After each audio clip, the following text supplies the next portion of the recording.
I'm Jim Collison and live from the Gallup studios here in Omaha, Nebraska. This is Gallup's Theme Thursday, Season 4, recorded on September 20th, 2018.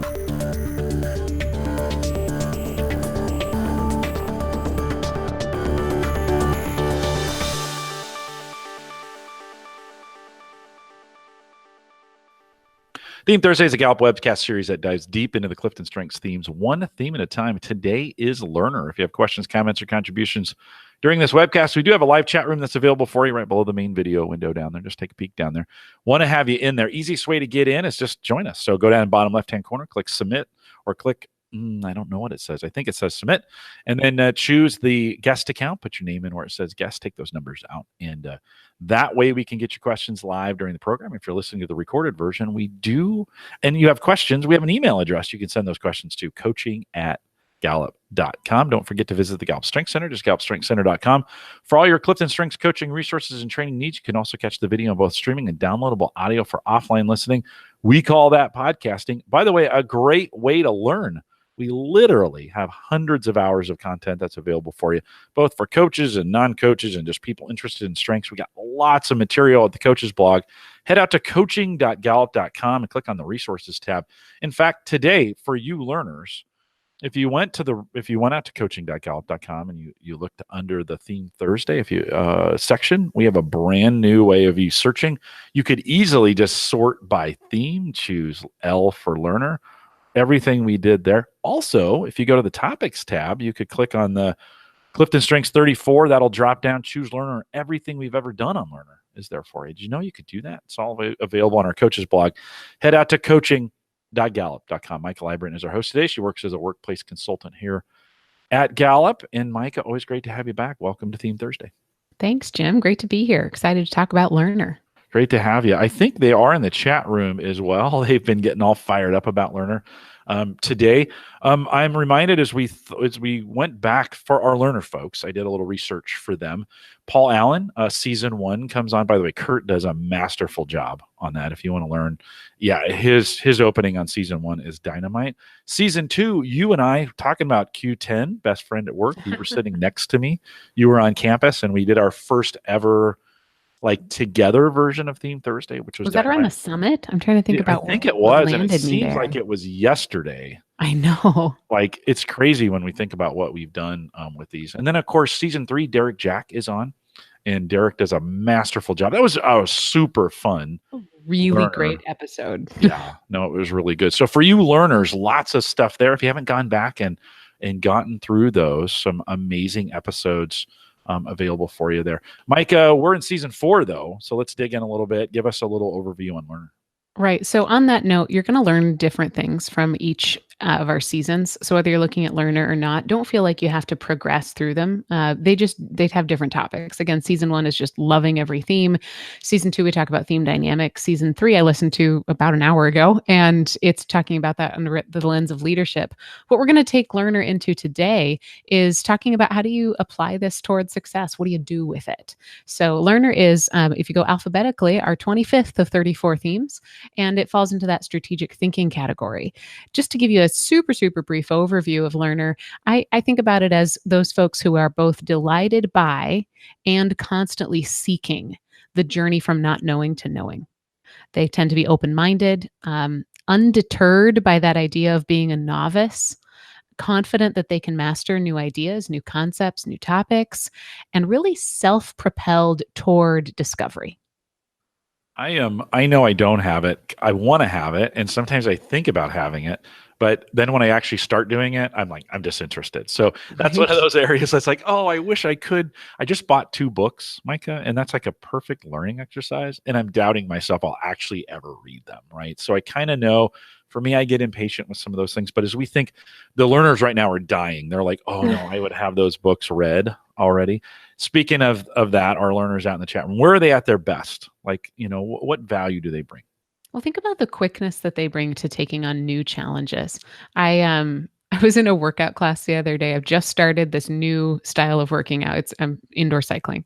And one of the instructors said, it was a beginner class. It was titled beginner class. And the instructor said, hey, be be excited about being a beginner, because it's gonna get harder after you're no longer a beginner. And I thought, nope, no thanks. Like, I don't want to be a beginner. I never want to be classified as a beginner. I am not okay with this. That idea of admitting I didn't know something, for me, wasn't comfortable. But think about the value that that brings to the entire team when you've got a learner who's comfortable saying, I don't know everything there is to know. And on top of that, who can go even deeper and say, I don't know everything yet, but I'm going to find out. So I think there's just that beautiful kind of contagious acceptance that you're never going to know all that you can, and that you have the ability to discover more. So I think the value that learners bring is taking on new and relevant avenues toward overcoming problems, not just following the same tried and true methods, being current, being relevant, being on the pulse, and really providing freshness, providing even edginess to other people. And when you're doing it really well, I think you're providing just what people need, just when they need it. That's super great. What can they do more of? What should they be volunteering for, raising their hand for, that kind of stuff? Do more discovering. What is it that you want to know more about? I think pay attention. Your curiosity, like we mentioned, is going to be contagious. So pay attention to where your personal interests are leading you, so that you can bridge that into some professional learning. Don't just feel like you need to classify it as, I need this next certification for what I do at work, or outside of work, I'm going to learn how to enhance something totally different. Pay attention maybe to where those could overlap. Also, always be broadening your knowledge base. Learner tends to be more about intellectual variety than specialty typically, because it's that journey from getting better and getting competent that they really desire. Typically, that first hurdle of going from not knowing to being able to do, or enhancing a skill, is where learners get the most kind of emotional jolt out of it. And I'm so glad you mentioned what Paul Allen talks about in season 1. I think you can really hear him having that almost out of body experience when he gets to learn about new things and move forward to new things. So make sure that you keep introducing new concepts, that you keep introducing new angles of understanding to what you're doing every day. I loved working with Paul because he was such a heavy learner, and he was always coming up, every time I talked to him, even if it was days apart, he'd be like, I got this new thing that I've been looking at, right? And it was exciting, and there was always, there was always some excitement. And for me, it was challenging. It was like, oh, okay, I hadn't thought about that before. And I always appreciate that in learners. What else? What other kind of environments? What can they be asking for that would help support this talent? Probably the answer to what can you ask for and what can you do more of is just feed it, no matter what strength we're talking about. But I think when you're looking for the best environment, how do you curate the most fertile space for learner? Look for dynamic opportunities to add value. So look on purpose for ways that you can change, enhance, and kind of morph your role without, a lot of our State of the American Workplace result it reveals that the overwhelming majority, something like more than 90% of people who took on a new job left their organization to do so.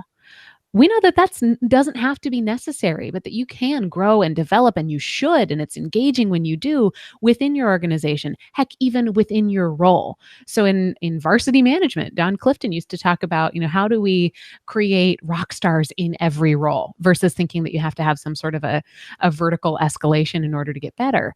Ask for, what does rock star status look like in the role that you're in? Not just how can you move up and become a manager someday, or how can you become your own boss, but how can you get really good at doing what you're doing, and see from learner the difference between what improvement looks like and what you're already doing. And that might mean changing slightly. That might mean going in a different direction. And that's going to be good to feed your learner. The other main chunk that I like to encourage learners to think about is know what your own personal learning timeline is. Many people with high learner really find that capacity for discovery is kind of like your favorite condiment, one that would go in the refrigerator. So maybe it's something that expires really quickly. Maybe, you reach that plateau where you just can't fight the urge to need to go learn something else, where you feel like you're at that plateau. Maybe it's, maybe it's almond milk and it takes forever to expire. But I think understand whether it's years or weeks or decades, when is it that you really feel like you need to get up and move and learn something new, and prepare for that. Align new opportunities around that timeline. Mike, a couple of weeks ago, we started talking about, or people started asking, where were all the challenges listed for, we get to the end of these programs and we do these challenges. And so there was some like, I'd love to see them all in one place. And so a couple of the listeners said, hey, I'd be interested in this. And Chris Townsend, who's out there in the chat room right now, put together a really nice spreadsheet of all the challenges, a lot of the things we've said, a lot of his notes, a lot of his learner in this, right? These notes that he's collected, a little input in that as well. But, it's one of those, it was a great challenge. And we think about that learning exercise of being at the events and writing these things down. And for the process, that's how he learns. That's posted to our Facebook group, by the way. If you haven't joined that yet, facebook.com/groups/call2coach. Chris is going to keep that updated for you, and it's available. He's gotten a lot of recognition. Nice job, Chris, on that and getting that done. But I think a great example, right? I mean, this is a learner's dream to be able to go out, maybe even go back through the webcast, listen to the challenges again. He's got some great notes that are available there as well. So, I mean, a really good example of it working in real time for us. I think a great example of it. For those high learner, what can they worry less about, Maika? You are not going to ever be set, static, or permanent unless it comes from other themes. But learner by itself means that you're probably always going to hear that sort of whisper of invitation to go beyond the horizon, to see new things, to seek out new ideas. You are ever evolving, and you can be stable, but you won't always be the same person. You won't always have the same opinions forever. So I think don't set yourself up to necessarily put yourself into cement or put yourself into concrete or make promises that make you keep the same beliefs or the same ideas for all time. I saw somebody in chat, and I won't be able to go back to it. I had mentioned, they get into jobs and they get kind of bored in the first 6 months. And it's exciting because there's all these new things to learn. And I think, if you're in that, if that's causing you to job hop or that's not working well or you're worrying about that, I think that's got to kind of be a little bit on us to figure out those new challenges, right? Yeah. In the role. There are new things to learn or bring some new things to the organization that really kind of helps add that value for you, so it doesn't get boring, it doesn't get stale or static. There's some great opportunities. Maika, we've talked about this in a maturity model here as we think about these themes. When they're always pointed in towards us and it's always all about us, that's step one. And I think as we think about step two in this is how do we turn those themes outward facing to really influence and help and positively influence others in that. Can you, Maika, would you just talk about that for a second? I know it's not in the notes and we've gone off script a little bit, but when we think about taking learner outward, it can tend to be a little bit inward facing. In other words, it's all about me. But how does a learner take that out and really start helping others with that theme? I think that a lot of the maturity model for any theme that you're talking about is going from me to we. Really, the value that learner can bring is that applying all those behaviors that you have toward the group, toward the client, toward the people who follow you. And what that really means is, come back to what value do you bring? You bring relevance, you bring edginess, you bring asking really smart questions that help other people open up their perspective, not expecting everybody else to be as naturally open-minded as you are, but being that voice who can push the standard or push the expectation beyond not just doing things the way that we've done them before, but how do we do this in a better way? How do we do this in a more relevant way? How do we stay really, I think, linked in to what other people are doing? As I'm saying this, I think you could probably be hearing any one of maybe half a dozen different Clifton Strengths themes, and that's okay. Right? Learner is going to do it from its own perspective that's going to be slightly different from an internal place. Your motivation might be to move through discomfort into knowledge or to go from ignorance to competence. But outwardly, it could look like you want to stay competitive. It could look like you want to be a great leader. It could look like you want to serve or you want to solve problems.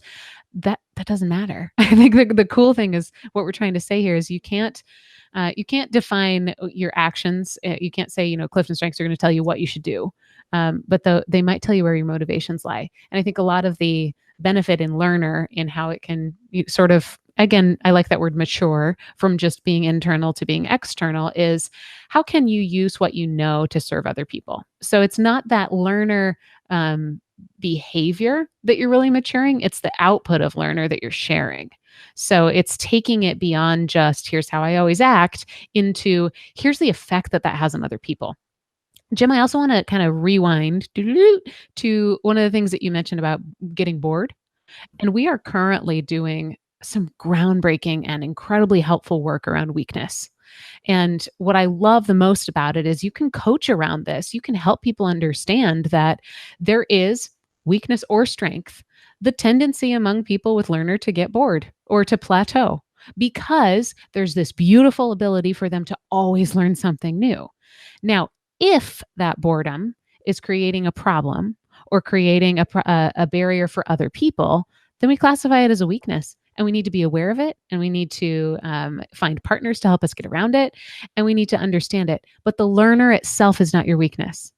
Just like the output of being curious and being driven and being comfortable being a novice is that you can serve other people, that boredom piece isn't the definition in our technical report, right? That is a byproduct that could get in your way and that you should be aware of. Yeah, no, it's a very good point. When we're working with learners, what can we expect? What should we be looking for those when we're working with them?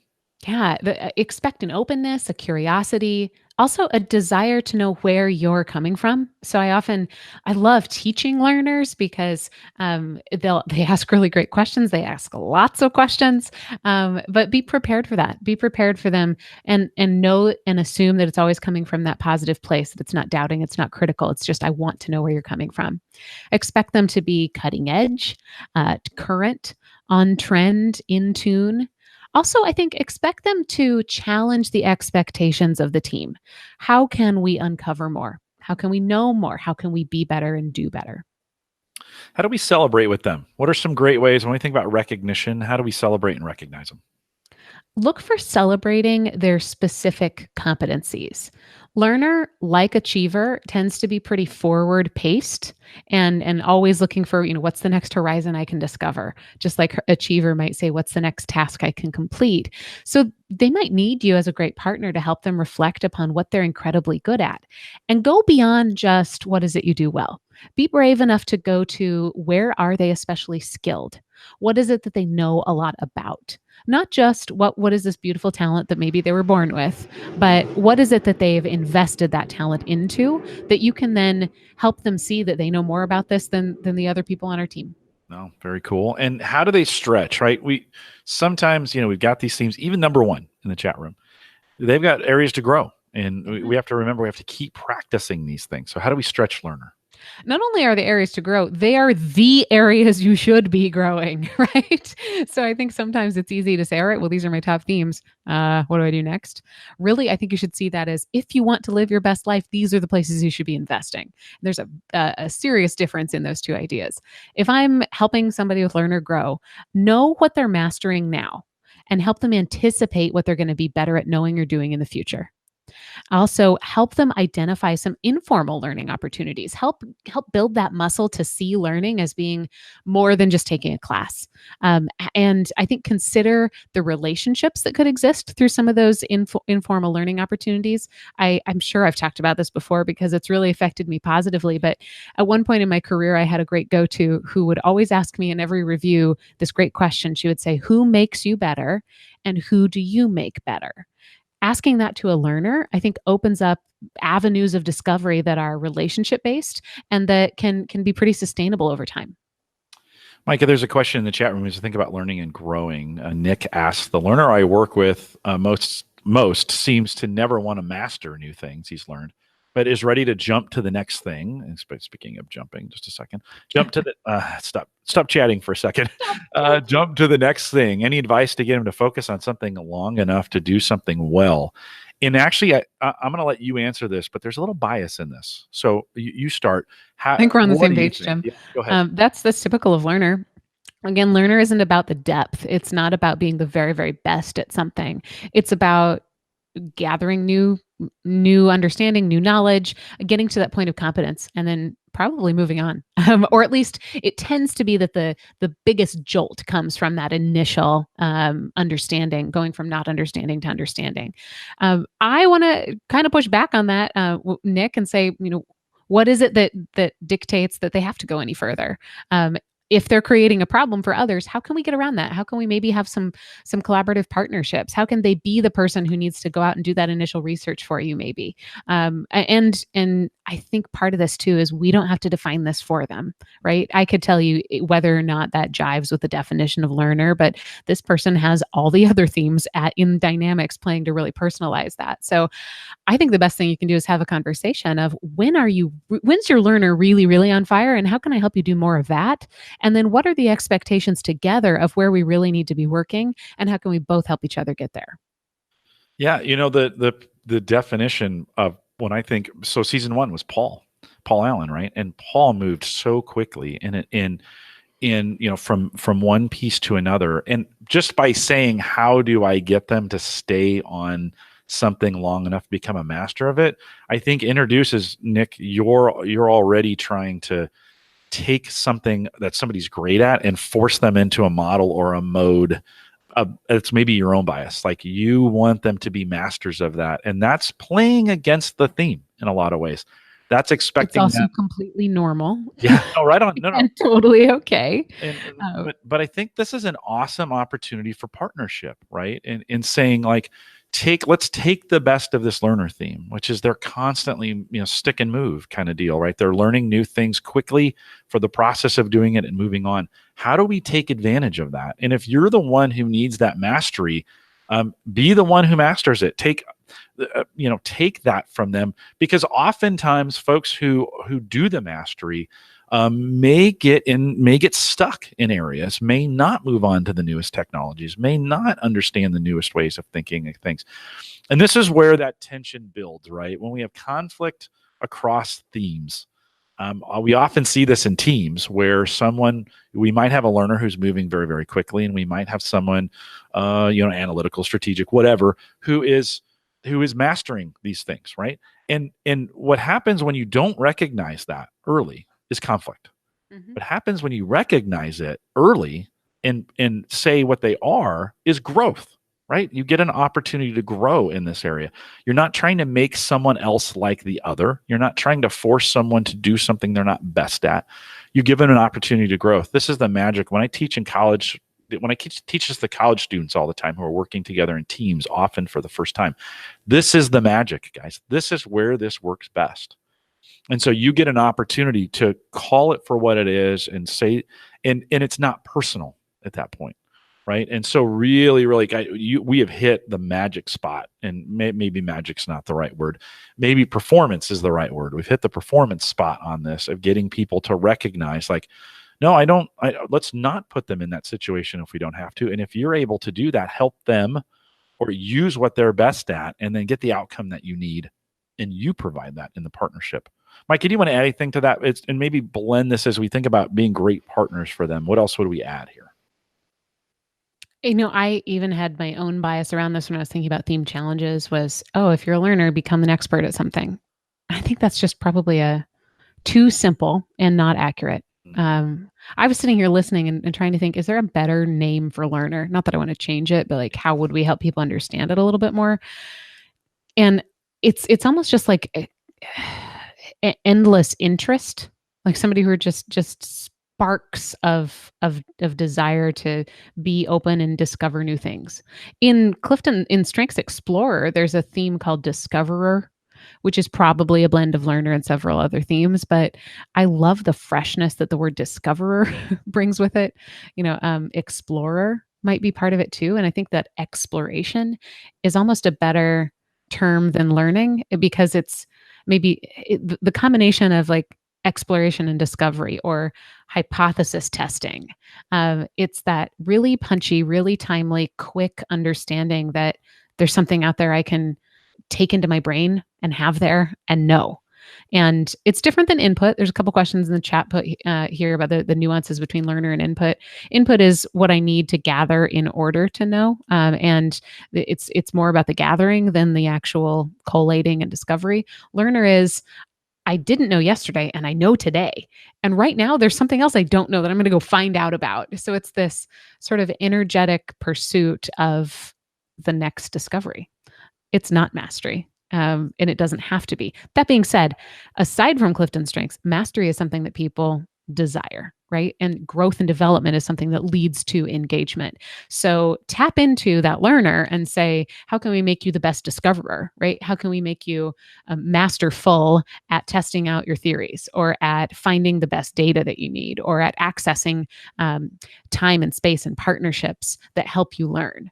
And that's part of that idea of, how do you help every theme really get to that strength where it is near perfect performance? Yeah, I think when we think of woo and relator, we think of deep and wide. The song "Deep and Wide," and so the woo is the wide, and the and relator is deep.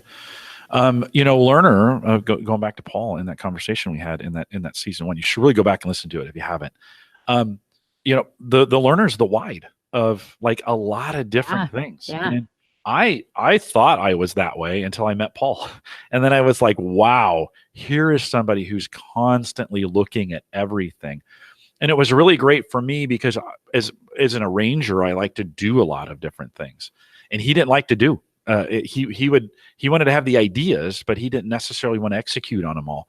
And I could filter those ideas through Maximizer and use Arranger to get some of the best ones moving. And it was a great partnership for me. I mean, it was one of those great things. I really look forward to hearing from him of like, hey, I'm thinking about this. And a couple days later, I'm thinking about that. And so I could stay current and fresh with some of the new and the latest thinking that was going on out there.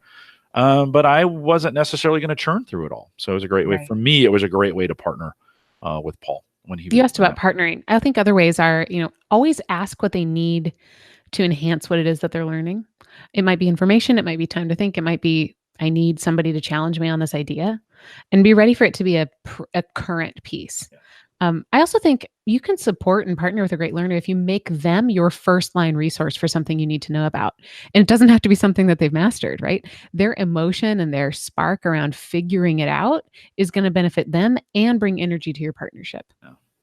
How great is that? We've got some, it's great, by the way. Cool. When I typed that sentence, I was like, yeah, that one's going to be good. People are going to tweet that. No, and they should. Super good. No, I'm just kind of thinking about, the learners that have been, as I go back, the learners who've been special in my life, and it's a great partnership for me. I really love hanging out with learners, and, I want to be like them, but I don't have to be. Like, they can do some of that work for me. And so I always appreciate those with high learners. We have some dominant theme challenge and a lesser theme challenge that we want to go through, Mike. I'll list these in the chat room as we go. We'll also have them listed on the post. So if you're listening to this after the live show is done, we'll have it available in the post. Micah, post them on Instagram as well. And then, Micah, you've been doing a nice job of taking those pictures and moving them over to Facebook. So it tends to be a popular space for it. I think we maybe started to crack the code there. I have not created them yet. I will be getting my haircut as soon as we hop off of this, and I will do it from the chair. Nice. So you can expect them to be there later tonight. That's Instagram at Strengths Talk, or again on our Call to Coach Facebook page. So if you have learner, your challenge is to really, overall, it's to invite others to the cutting edge and continue to grow your own learning. So we've got 3 challenge items. You can choose one and let us know how it goes for you if you've got high learner. Number 1, this is interesting based on what we talked about, revisit an unfinished project. Learner's really sparky. It's always looking for the next thing. So chances are you've left something undone. I'm not going to ask you to redo it. I'm not going to ask you to finish it. I just want you to get curious. Why did you abandon it? What do you know now about that unfinished project that you didn't know before? And how, even in the unfinished state, how did that project inform your understanding today? It's almost like a learning inception. It's like forensic analysis of stuff you've left undone. I like it. What's number 2? Number 2, I want you to identify your next upcoming, as in the calendar. Identify your next learning milestone that you're going to hit. Maybe that's a certificate, a level, a course completion, a book that you're going to finish. And I want you to actually plan a party to celebrate the people who helped you get there. It's going to do two things. It's going to celebrate the milestone that you had and help you really feel that desire of, yeah, I did this and it was amazing. It's also going to, bring others into some recognition, to thank them for how they helped you, and to also draw attention to what you love and hopefully they'll ask you to do a little bit more learning. And number three, I want you to find a subject that's really important to a partner of yours. Maybe this is a partner at work. Maybe it's a partner in your personal life. Identify something that's important to them, and then register for a class, a podcast series, or a challenge group that helps you learn more about that subject. Super cool. We also have some lesser themed challenges for you. So if you don't have Learner High, this is your task. Yeah, if learner is low for you and you feel like it's maybe causing some difficulty, your challenge is just to figure out how you do stay relevant in an ever-changing world. The pace of change is only going to increase. Number one, your lesser theme challenge, I want you to ask 5 clients, and by that client, I mean people who rely on you, to list their top 3 challenges that they currently face. What you're doing here is you're getting a little bit of understanding of what's current, what are these sort of hot topic points of pain. Number 2, identify your best informant. Can you tell that I've been watching some spy movies lately? Who is it that keeps you relevant? Who keeps you in touch? Who is your line to learning? And have a meal with them. Specifically, have a meal. And that's to serve 2 purposes. It's 1, to thank them, and 2, to listen to what their latest discoveries are. Super cool. We've got lots of great challenges for you. Jump out in our Facebook group, facebook.com/group/called-to-coach, and interact with this. Some of you are a little faster than us, and so if you beat us out there to it, you can post them as well. We don't have to do it. If you want to get out there and get that done, always good to interact with you learners. Maika, the high learners may be our best podcast listeners because they come in and they're learning something new all the time from us. Don't tell everyone else, but you're our favorite people. We didn't know it was the best theme. We have the best themes, but you're definitely the best people. Yeah, I mean, don't get me wrong. Woo is still the best theme. But that being said, we appreciate you guys and your interactions. We always love to hear from you, by the way, too, with your feedback, whether it's in Facebook or you send us an email or however you're comfortable doing that. It's always nice to get encouragement. What's working, what's not working. Although we like to hear what's working more. I was going to say, we like your feedback, whether it's positive or positive. Exactly. It's 90% positive and the other 10% is positive. So we'd like to hear back from you. Mike, any final thoughts? Let's see what that does. I like it. I love Learner. We're going to, if you stick around for the post show, we're probably going to talk a lot more about what the difference is between learner and input. I'll illustrate that myself. I have high input and very little learner. So we can talk about that in our post show. I just think it's such a brilliant theme, and it's, thank goodness that learners exist in the world. You could say that about all 34. Today, we're just going to say it about learner. Boom. I want to remind everyone to take full advantages of all the resources we have available at the Gallup Strength Center, just gallupstrengthcenter.com. Maika mentioned the post show. If you're wondering, like, what is that? Well, we don't put it out, actually. You have to come out to the live page, or the easiest way to do it is just to join us live. We're live every Thursday, or just about every Thursday. And because I say just about, you should have bookmarked somewhere, learners, the link to all the webcasts that are coming up. So that's available. If you want to know everything that you can learn, it's available on our Eventbrite page. Just go to gallup.eventbrite.com. All the current ones are up. By the way, learning series tomorrow. If you're not joining us for Call to Coach tomorrow, you should, because we're going to preview the new All 34 report that's coming out. And don't miss it. It's so cool. You will get to see some pictures of it. And of course, we're just about a month away from that being released. And so it's still kind of in beta, but you want to come out and give us all that stuff to get registered for that. It's all available on our Eventbrite page. Go to gallup.eventbrite.com. If you have any questions, you want to send us that feedback, whatever you have, you can send us an email, coaching@gallup.com. And they do route those over to me or Maika, depending on what you're doing. If you're thinking about writing a blog, maybe you got something you want to say and you've never said it before, write it down, send it to us. Send it to coaching@gallup.com. Put guest blogger in the subject line. That'll get routed over to Maika, and we can consider. Actually, some of you have sent us blogs. We're still getting to them, so be patient with us. lots of work involved in getting that done. If you're interested in being a Gallup certified strengths coach, we do that as well. There's training that leads to that, and we'd love to have you consider it. Head out to courses.gallup.com, and all the information that you need is available there to get that done. You can send an email to that coaching email address if you have questions about that as well. I mentioned the Facebook group. Join us out there, facebook.com/group/called to coach. You just ask to be invited in, and I will let you in. We have some great conversations out there all around this, and if you want to learn more, that's the best way to get it done. I want to thank you for joining us live today. We'll go into the post show. With that, we'll say goodbye, everybody.